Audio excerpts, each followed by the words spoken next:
지금 안 사면 평생 후회하십니다. 선생님, 제자가 그렇게 말했습니다. 저는 고민했어요. 염창동 아파트 한 채로 조용히 살까? 아니면 신도시에 한 채 더 늘릴까? 결국 욕심을 냈습니다. 아니, 욕심이 아니라 제자를 믿었다고 생각했죠. 집을 담보로 대출을 받아 신도시 신축 아파트를 샀습니다. 하지만 불과 1년 남짓 만에 모든 게 무너졌습니다. 금리는 하늘 높은 줄 모르고 치솟았고 전세금은 바닥으로 떨어졌죠. 제자는 선생님, 저도 지금 너무 어렵습니다 라며 연락을 끊었습니다. 결국 염창동 아파트까지 급하게 내놓았습니다. 지금 지켰으면 재건축으로 대박이었을 그 집을요. 손에 남은 건 10억이 넘는 돈 중에서 고작 1억 남짓뿐이었습니다. 도대체 저는 왜 그런 선택을 했을까요? 지금부터 그 후회의 기록을 시작합니다. 시청 전 구독과 좋아요를 누르시면 로또에 당첨되는 행운이 올 수 있습니다. 그리고 지금 어디에서 시청하고 계신지 댓글로 남겨주세요. 여러분의 이야기도 듣고 싶습니다. 그럼 지금부터 시작되는 이야기 속으로 함께 들어가 볼까요? 안녕하세요. 저는 올해 63 김동진입니다. 30년 넘게 서울 강서구 염창동에서 미술학원을 운영했습니다. 아침 9시에 문 열고 밤 10시에 셔터 내리는 살, 그렇게 평생을 학생들 앞에서 붓을 들고 살아왔습니다. 미대 입시 준비생들 가르치고 주말엔 취미반 어르신들 그림 지도하며 하루하루를 보냈죠. 손에 물감 묻히고 테레피뉴 냄새 맡으며 보낸 세월이 어느덧 30년이 넘었습니다. 그렇게 모은 돈으로 염창동에 작은 아파트 한 채를 장만했습니다. 시세로 10억 남짓 되는 곳이었어요. 평수는 크지 않았지만 우리 부부에겐 평생의 보금자리였습니다. 학원 건물은 월세로 쓰고 있었고 적금도 꼬박꼬박 부었습니다. 통장에 3억 정도 모아뒀죠. 아내는 늘 학원 행정 일을 도맡아 했습니다. 학생 관리하고 수납하고 학부모 상담하며 30년을 함께 버텼습니다. 은퇴할 때쯤엔 국민연금 월 120만 원 정도 나올 거라 생각했습니다. 자영업자라 가입 기간이 짧았거든요.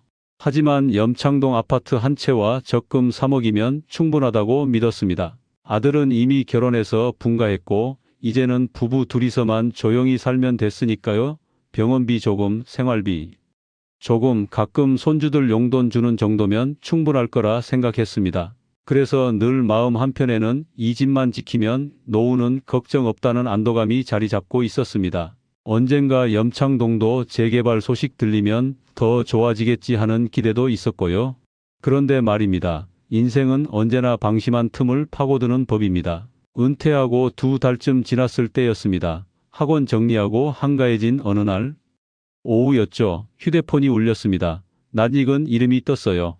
선생님, 저 기억하세요? 20년 전에 선생님께 미대 입시 배운 민수예요. 순간 기억이 스쳐 지나갔습니다. 그래, 민수. 새벽밤까지 무료로 가르쳤던 그 학생. 집안 형편이 어려워서 학원비도 제대로 못 냈던 아이였죠.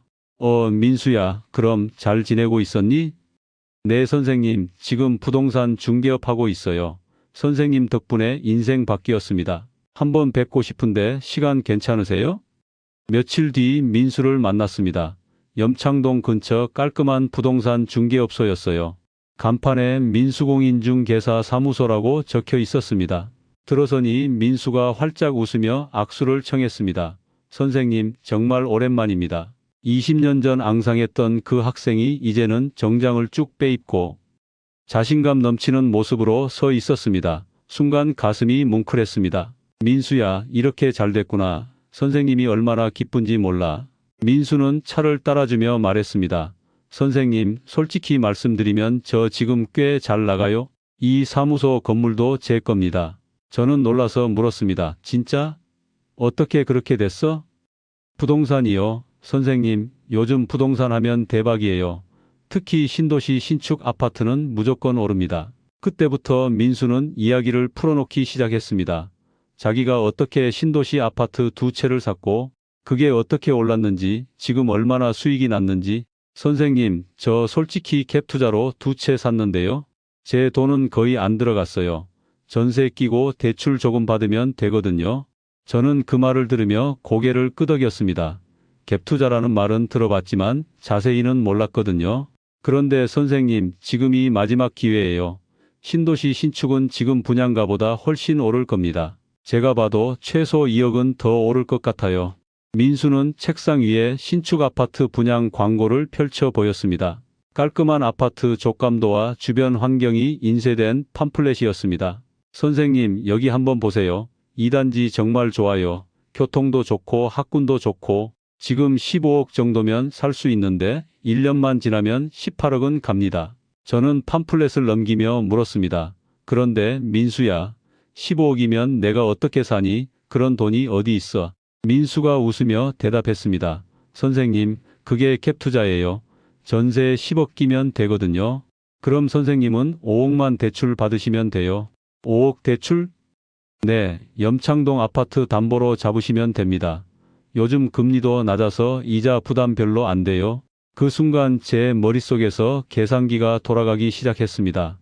염창동 아파트를 담보로 5억 대출, 전세 10억은 세입자가 내주고 그럼 내 돈은 거의 안 들어간다.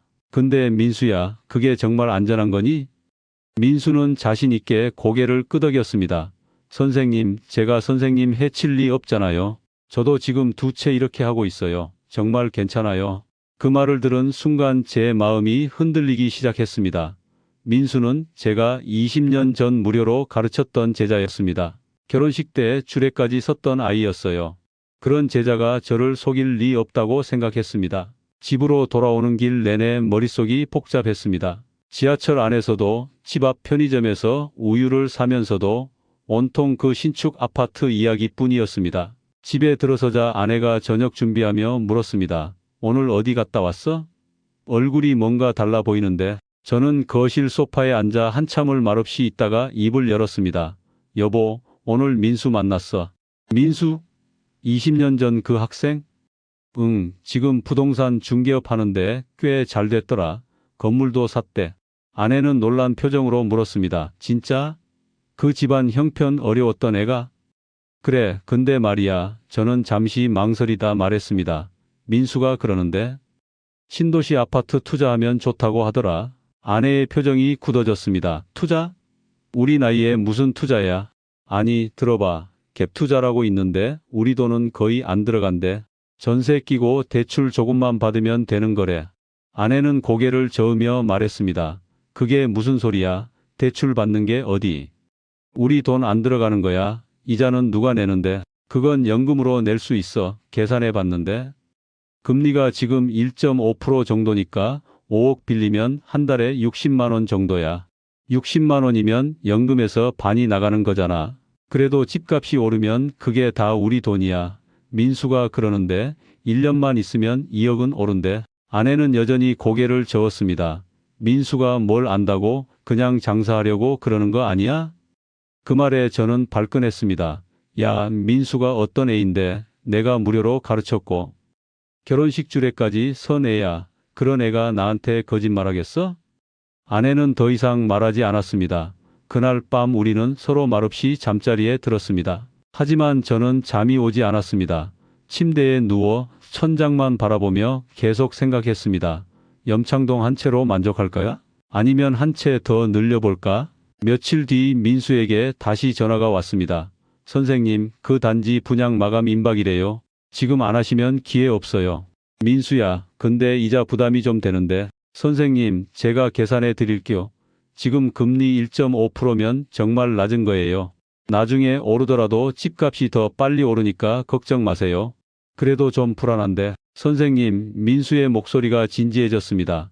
제가 선생님 해칠 리 없잖아요.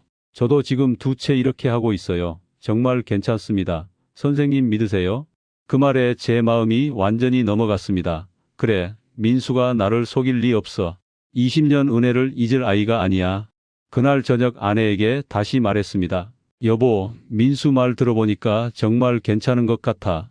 우리 한번 해보자. 아내는 한숨을 쉬며 물었습니다. 정말 괜찮을까? 민수가 자기도 하고 있대. 그리고 1년만 버티면 2억은 벌 수 있어. 그럼 우리 노후 자금 확실해지는 거야. 당신이 그렇게 하고 싶으면 해. 하지만 나중에 후회하지 마. 결국 우리는 도장을 찍었습니다. 그게 우리 인생에서 가장 큰 실수였다는 걸 1년 남짓 뒤에야 알게 됐습니다. 도장을 찍은 뒤 며칠 동안은 마치 세상이 달라진 것 같았습니다. 이제 저도 집 2채 가진 사람이 됐다는 사실이 믿기지 않았습니다. 아침에 눈을 뜨면 가장 먼저 생각나는 게 그 신도시 아파트였습니다. 계약금 치르고 중도금 납부하는 동안에도 머릿속에는 온통 장밋빛 미래만 가득했습니다. 저는 매일 아침 부동산 앱을 켜놓고 분양가와 시세를 확인했습니다. 염창동 아파트는 여전히 안정적이었고 새로 산 신도시 아파트는 분양가보다 벌써 조금씩 오르고 있다는 소문이 들렸습니다. 부동산 카페에는 매일같이 2단지 완판, 임박, 조만간 대박 난다 같은 글들이 올라왔습니다. 댓글마다 부러워하는 반응들이었죠. 여보, 봤어? 우리가 계약한 아파트 벌써 조금씩 오르고 있대. 아내의 목소리에는 처음으로 설렘이 섞여 있었습니다. 저도 모르게 미소가 번졌습니다. 마치 제가 투자 귀재가 된 것처럼 마음이 뿌듯했습니다. 민수에게 전화했습니다. 민수야, 정말 고맙다. 내 덕분에 좋은 기회 잡았어. 선생님, 제가 뭐려? 선생님이 저한테 해주신 게 얼마나 많은데요? 이 정도는 당연한 거죠. 은퇴 후 계속 마음 한구석을 짓누르던 불안감이 사라지고 미래가 보장된 듯한 착각이 들었죠. 하지만 현실은 차츰 달라지기 시작했습니다. 입주가 시작되고 세입자가 들어오면서 본격적으로 대출 이자가 빠져나가기 시작했습니다. 첫 달 통장에서 60만 원이 빠져나가는 순간 가슴이 철렁 내려앉았습니다. 계산은 맞았습니다. 국민연금 120만 원에서 절반을 이자로 내고 나니 손에 쥐어지는 돈이 많지 않았습니다. 생활비를 쓰고 나면 여유가 없었습니다. 병원비, 관리비, 통신비를 내고 나면 정말 빠듯했습니다. 이전엔 신경 쓰지 않던 지출들이 하나하나 부담으로 느껴지기 시작했습니다. 마트에서 장을 보다가도 계산대를 지나며 이렇게 중얼거렸습니다. 예전엔 그냥 담았는데 이제는 할인 코너만 보게 되네. 아내는 말없이 장바구니에서 과자를 빼놓았습니다. 손주들이 좋아하는 거였는데도 말이죠. 그 순간 마음이 묘하게 불편했습니다. 이게 내가 원했던 노후인가 하는 의문이 스쳤습니다. 외식도 줄었습니다. 한 달에 2~3번 가던 식당도 이제는 한 달에 1번으로 줄였습니다. 커피 한 잔 마시는 것도 망설여졌습니다. 4,000원짜리 아메리카노가 부담스러워 집에서 믹스커피를 타 마시기 시작했습니다. 그리고 가장 곤혹스러운 건 병원비나 경조사비 같은 예상 밖 지출이었습니다. 이런 건 카드 할부로 돌려막아야 했습니다. 한 달 앞 생활비가 빠듯하니 다음 달 카드값은 또 어떻게 내나 걱정이 꼬리를 물었습니다. 하지만 저는 스스로를 달랬습니다. 이건 일시적인 거야. 조금만 참으면 돼. 집값이 오르면 모든 게 해결될 거야. 그럼에도 불구하고 제 마음 한편은 여전히 달콤한 환상에 젖어 있었습니다. 실제로 몇 달 뒤 민수에게 전화했을 때 그는 자신 있게 말했습니다. 선생님, 요즘 그 단지 매물이 없어요. 지금 팔면 손해예요. 조금만 더 기다리세요. 그 말을 듣는 순간 다시 희망이 차올랐습니다. 생활비가 빠듯한 것쯤은 아무것도 아닌 것처럼 느껴졌습니다. 집값이 조금만 더 오르면 그 고생은 다 보상받을 수 있을 거라 믿었습니다. 집에 돌아와 아내에게 말했습니다. 여보, 조금만 버티자. 민수가 그러는데. 지금 매물도 없대. 곧 오를 거야. 아내도 고개를 끄덕였습니다. 우리는 서로를 위로하며 버텼습니다. 그날 밤 저는 노트북으로 부동산 시세를 확인하며 스스로를 다독였습니다. 그래, 이건 일시적인 거야. 결국엔 우리 노후를 지켜줄 든든한 자산이 될 거야. 머릿속은 온통 장밋빛 계산으로 가득했습니다. 하지만 여러분, 인생은 그렇게 간단하지 않았습니다. 제가 그때 미처 알지 못한 건 금리가 오르고 전세 시장이 무너질 때 어떤 일이 벌어지는지였습니다. 2022년 초부터 뉴스에서 이상한 소리가 들리기 시작했습니다. 기준금리 인상, 물가 상승, 부동산 시장 경고. 처음엔 대수롭지 않게 생각했습니다. 저희 같은 서민들이야 그런 거 신경 쓸 필요 없다고 생각했죠. 그런데 은행에서 문자가 왔습니다. 대출 금리 변동 안내. 1.5%였던 금리가 2%로 올랐습니다. 한 달 이자가 60만 원에서 80만 원으로 늘었습니다. 20만 원 차이였지만 생활비로 쓸 수 있는 돈이 더 줄어들었습니다. 여보, 이자가 좀 올랐네. 얼마나? 한 달에 20만 원 정도. 아내는 한숨을 쉬었습니다. 조금만 참자. 곧 나아질 거야. 하지만 금리는 멈추지 않았습니다. 3%, 4%, 5% 계속 올랐습니다. 불과 1년도 안 돼서 금리가 6%를 넘어섰습니다. 한 달 이자가 250만 원이 넘었습니다. 연금 120만 원으로는 이자도 못 내는 상황이 됐습니다. 적금을 깨기 시작했습니다. 한 달에 50만 원씩 빠져나가던 적금이 이제는 100만 원, 150만 원씩 빠져나갔습니다. 통장 잔액을 확인할 때마다 가슴이 철렁 내려앉았습니다. 3억이었던 적금이 빠르게 줄어들고 있었습니다. 민수에게 전화했습니다. 민수야, 금리가 너무 올랐어. 이자 감당이 안 돼. 선생님, 조금만 버티세요. 지금 시장이 잠깐 어려운 거예요. 곧 다시 오릅니다. 그래도 민수야, 적금을 계속 깨야 하는데. 선생님, 지금 팔면 손해예요. 제가 시장 보고 있는데 곧 반등합니다. 정말이에요. 저는 민수의 말을 믿었습니다. 아니, 믿고 싶었습니다. 지금 포기하면 지금까지 낸 이자가 다 날아간다고 생각했죠. 조금만 더 그렇게 버텼습니다. 밤마다 악몽을 꿨습니다. 통장이 텅 비는 꿈, 은행에서 대출 상환을 톡촉하는 꿈, 땀에 흠뻑 젖어 깨어나는 날이 잦아졌습니다. 어느 날 밤 아내가 조심스럽게 말을 꺼냈습니다. 여보, 이러다 적금 다 날리는 거 아니야? 신도시 아파트라도 팔까? 그 말에 저는 자리에서 벌떡 일어났습니다. 무슨 소리야? 지금 팔면 손해야. 조금만 더 버티면 돼. 그래도 당신 적금이 벌써 반이나 줄었어. 알아. 하지만 민수가 그러는데 곧 오른대. 조금만 더 참자. 아내는 고개를 떨구었습니다.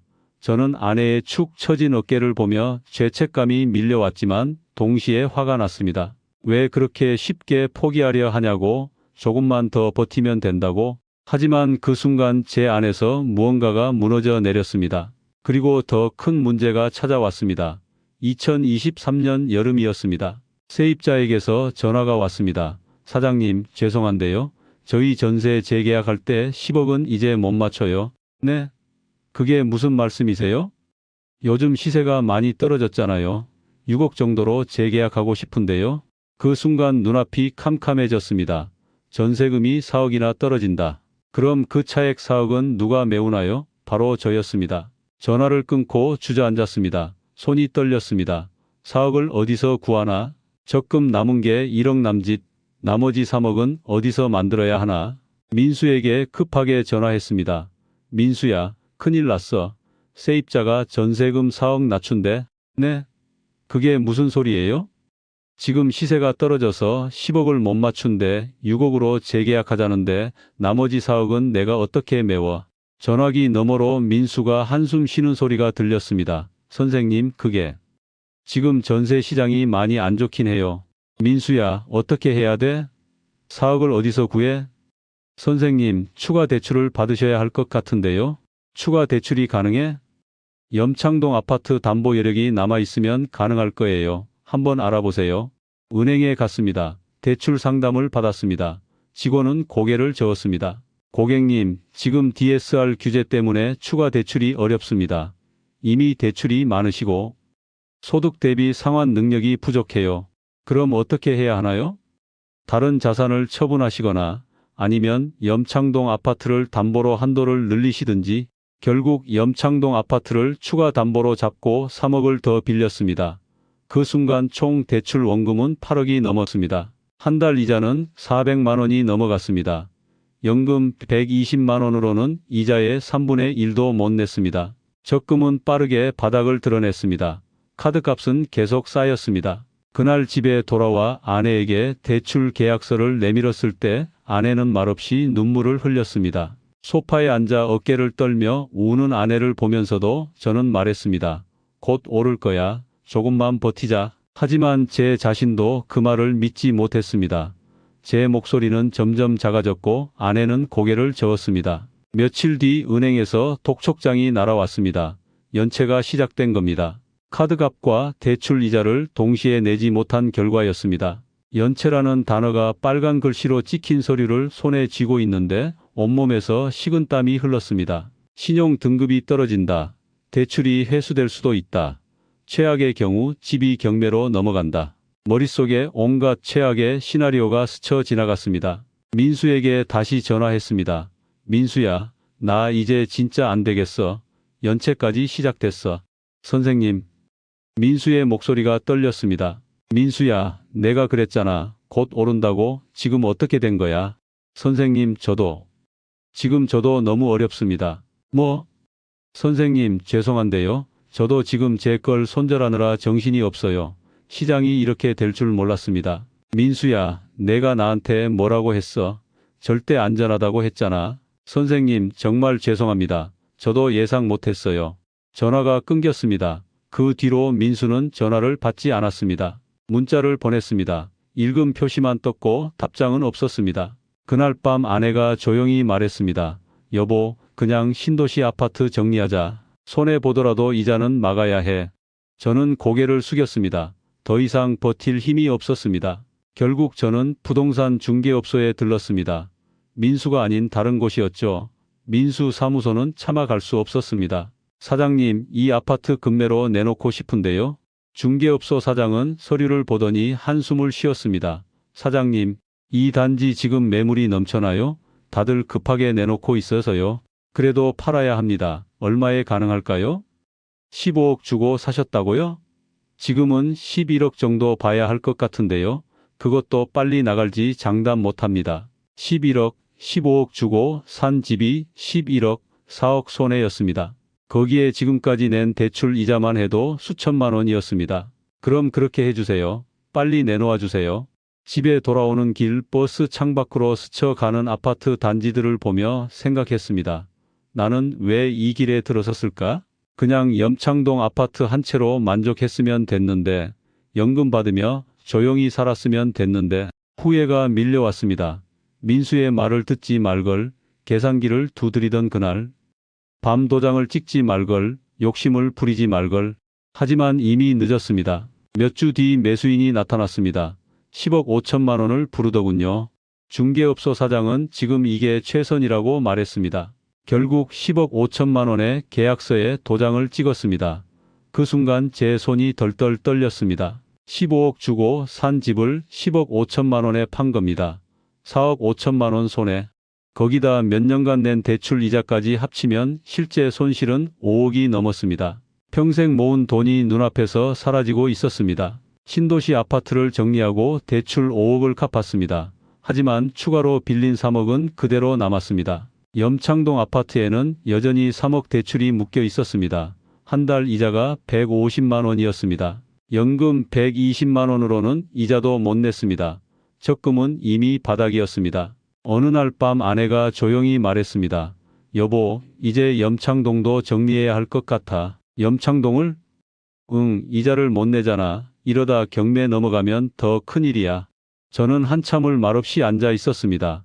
염창동 아파트, 30년을 살았던 집, 아들을 키웠던 집, 학생들 그림 가르치며 모았던 보금자리, 그 집을 팔아야 한다니 가슴이 찢어질 듯 했습니다. 그래도 재개발 얘기도 나오고 있잖아. 여보, 재개발이 언제 될지 아무도 몰라.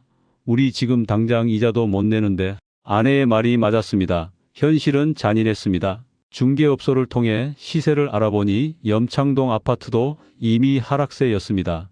10억 하던 시세가 9억대로 떨어졌습니다. 금리가 오르면서 매수 여력이 있는 사람들이 줄었고 재개발 일정도 불투명해지면서 시세가 꺾인 겁니다. 사장님, 지금 급매 아니면 팔기 힘듭니다. 8억 후반대에 내놓으셔야 해요.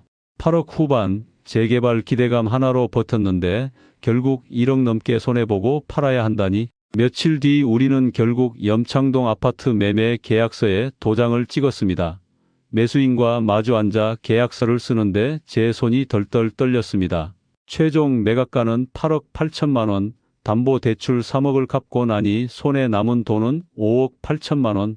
거기서 카드빚과 생활비로 쓴 돈을 갚고 나니 손에 쥐어진 건 고작 1억 5천만 원이었습니다. 10억짜리 염창동 아파트 한 채와 적금 3억으로 시작해서 결국 손에 남은 건 1억 5천만 원.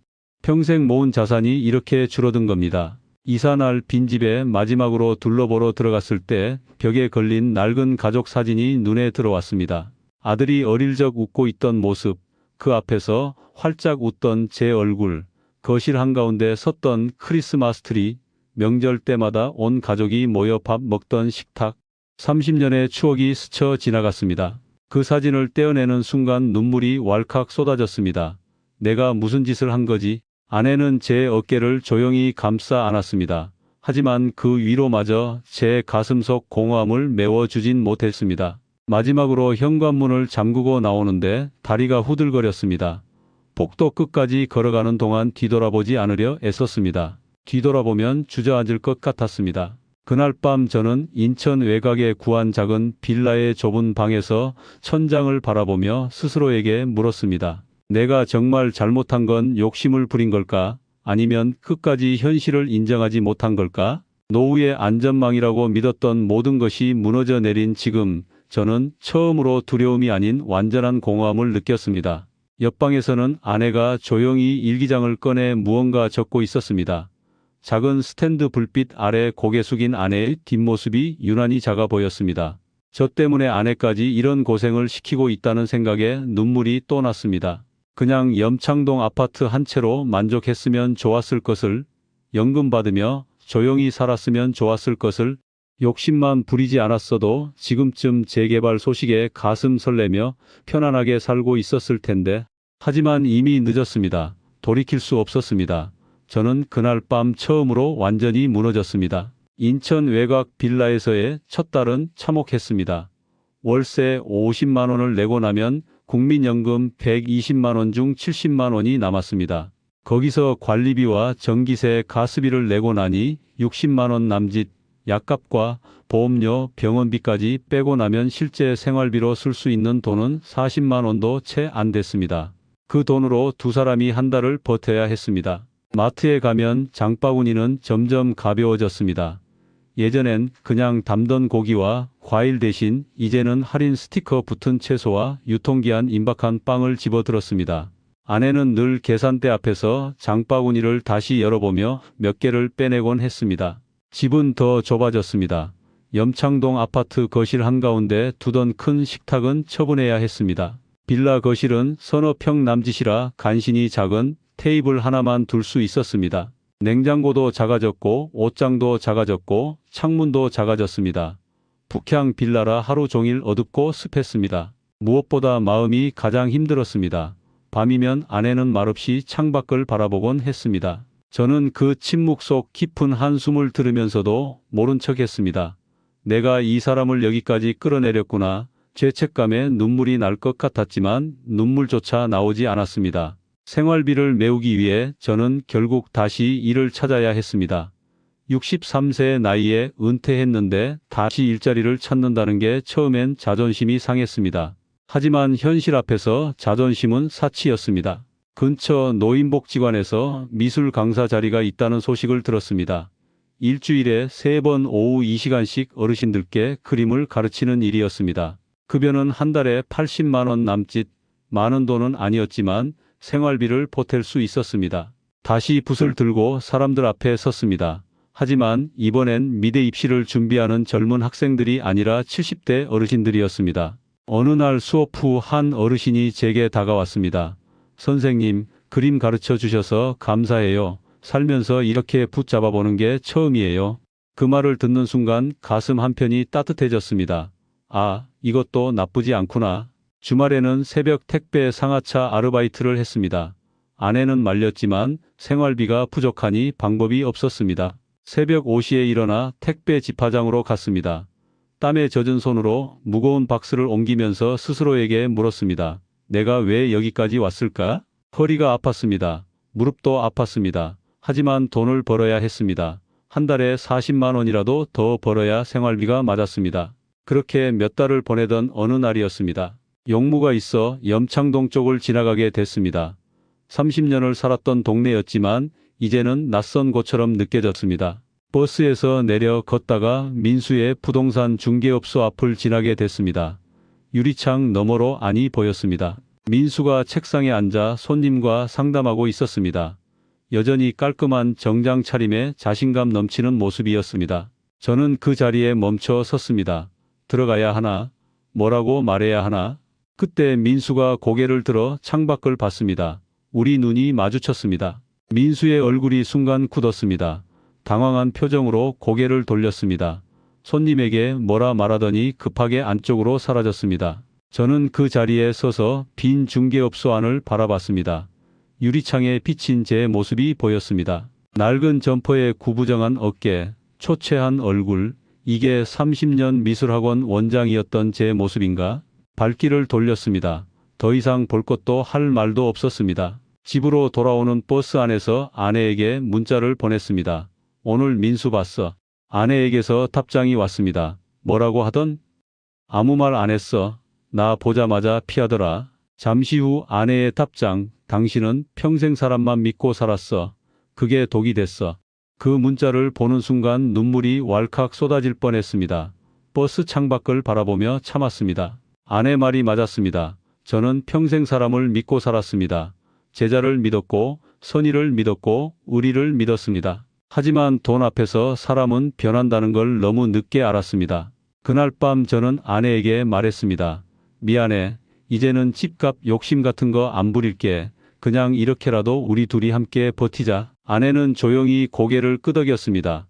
눈가에는 여전히 눈물이 맺혀 있었지만 그 안에는 아주 작은 안도감이 비쳤습니다.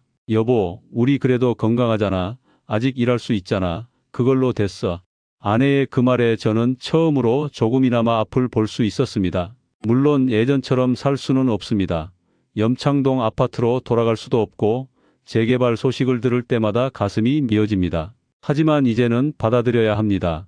제가 선택한 길이었고 제가 감당해야 할 결과였습니다. 그날 이후 저는 조금씩 달라지기 시작했습니다. 욕심을 버리고 현실을 받아들이고 하루하루 감사하며 살아가려 애쓰고 있습니다. 노인복지관에서 그림을 가르치는 일이 점점 즐거워졌습니다. 어르신들은 순수했습니다. 붓질 하나하나에 기뻐하고 색 하나하나에 감탄했습니다. 선생님, 저 70 넘어서 처음으로 뭔가 배우는 거예요. 너무 행복해요. 그런 말을 들을 때마다 제 마음도 조금씩 따뜻해졌습니다. 아, 이것도 의미 있는 일이구나. 어느 날 수업 후 한 어르신이 제게 그림 한 장을 건넸습니다. 서툰 붓질로 그린 풍경화였습니다. 선생님, 제가 처음 그린 그림이에요. 선생님 덕분이에요. 그 그림을 받아들고 한참을 바라봤습니다. 눈물이 날 것 같았습니다. 30년 미술학원 하면서 미대 보낸 학생이 수백 명이었지만 이 순간만큼 제 일이 의미 있다고 느낀 적이 없었습니다. 집에 돌아와 아내에게 그 그림을 보여줬습니다. 여보, 오늘 이거 받았어. 아내가 그림을 보더니 미소 지었습니다. 좋네. 액자에 넣어서 걸어놓자. 우리는 그 작은 그림을 거실 벽에 걸었습니다. 좁은 빌라 거실이었지만 그 그림 하나로 방이 밝아 보였습니다. 저는 이제야 깨달았습니다. 노후의 안정은 아파트 숫자에서 오는 게 아니었습니다. 몇 억짜리 집을 가졌느냐가 아니라 그 집에서 편안하게 잠들 수 있느냐가 중요했습니다. 염창동 아파트를 지켰다면 지금쯤 재개발로 15억 자산가가 되었을지도 모릅니다. 실제로 재개발 소식을 들을 때마다 가슴이 찢어집니다. 하지만 욕심을 부리고 현실을 외면한 대가로 저는 모든 걸 잃었습니다. 그런데 돌이켜보니 진짜 두려운 건 돈을 잃은 게 아니었습니다. 아내의 웃음을 잃고 제 자신을 잃고 하루하루 살아갈 힘을 잃어버린 게 더 무서웠습니다. 매일 밤 눈을 뜨고 천장을 바라보며 내가 왜 이랬을까 후회하는 그 시간들이 잃어버린 돈보다 더 고통스러웠습니다. 여러분, 저는 감히 말씀드리고 싶습니다. 첫째, 노후의 무리한 대출은 독입니다. 금리는 언제든 오를 수 있고 집값은 언제든 떨어질 수 있습니다. 조금만 버티면 오를 거다라는 말은 결국 제 인생을 갉아먹는 달콤한 함정이었습니다. 은퇴 후에는 수입이 고정되어 있습니다. 연금만으로 생활해야 합니다. 그런 상황에서 대출을 받는다는 건 줄타기를 하는 겁니다. 한 번만 흔들려도 떨어집니다. 저처럼 말이죠. 둘째, 사람보다 숫자를 믿어야 합니다. 저는 제자를 믿었습니다. 20년 전 제가 가르쳤고 결혼식 주례까지 섰던 제자였으니까요. 하지만 돈 앞에서 사람은 변합니다. 제자의 말보다 시장 데이터를 봤어야 했습니다. 감정보다 이성을 앞세웠어야 했습니다. 셋째, 전세 시장 붕괴의 위험을 간과했습니다. 전세금 10억이 6억으로 떨어질 줄 누가 알았겠습니까? 하지만 그 4억 차액은 고스란히 제 몫이었습니다. 갭 투자의 가장 큰 리스크가 바로 이겁니다. 넷째, 지키는 게 투자입니다. 염창동 한 채로 만족했다면 지금쯤 15억 자산가였을 겁니다. 하지만 한 채 더 욕심내다 결국 손에 남은 건 1억 5천만 원뿐이었습니다. 더 많이가 아니라 잘 지키는 게 노후 준비입니다. 다섯째, 63세는 재기 불가능한 나이가 아닙니다. 일하는 건 부끄러운 게 아닙니다. 저는 지금 노인복지관에서 그림을 가르치고 주말엔 택배 일을 합니다. 힘들지만 살아있다는 느낌이 듭니다. 저는 이제 작은 빌라에서 살아갑니다. 돈은 줄었지만 매일 아침 서로에게 따뜻한 차를 끓여주는 아내가 있고 복지관에서 같이 그림 그리는 어르신들이 있습니다. 주말에는 택배 일을 하며 땀 흘리지만 그 속에서도 작은 보람을 찾습니다. 그게 제가 새롭게 발견한 노후의 가치입니다. 물론 쉽지 않습니다. 염창동 재개발 소식을 들을 때마다 눈물이 나고 민수 생각할 때마다 후회가 밀려옵니다. 하지만 이제는 받아들이고 있습니다. 제가 선택한 길이었고 제가 감당해야 할 몫이니까요. 혹시 이 영상을 보고 계신 분들 중에 저처럼 또 다른 기회를 꿈꾸며 무리한 투자를 고민하고 계신 분이 계시다면 꼭 제 이야기를 기억해 주시길 바랍니다. 노후는 도박이 아닙니다. 노후는 지켜내는 것입니다.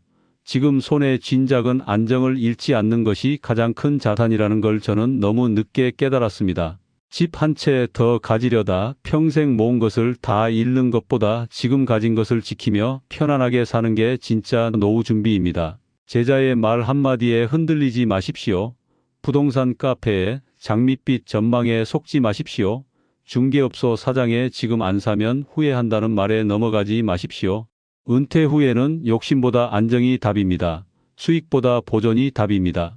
저는 그걸 10억 넘는 돈을 날리고 나서야 깨달았습니다. 여러분은 제 실수를 반복하지 않으시길 진심으로 바랍니다. 우리의 이 사연이 마음에 남았다면 좋아요를 눌러주세요. 그리고 소중한 사람들과 함께 이 이야기를 나눠주시길 바랍니다. 여러분의 한마디가 누군가에겐 큰 위로가 될 수 있습니다. 영상이 마음에 드셨다면 구독과 좋아요 응원 부탁드립니다. 감사합니다.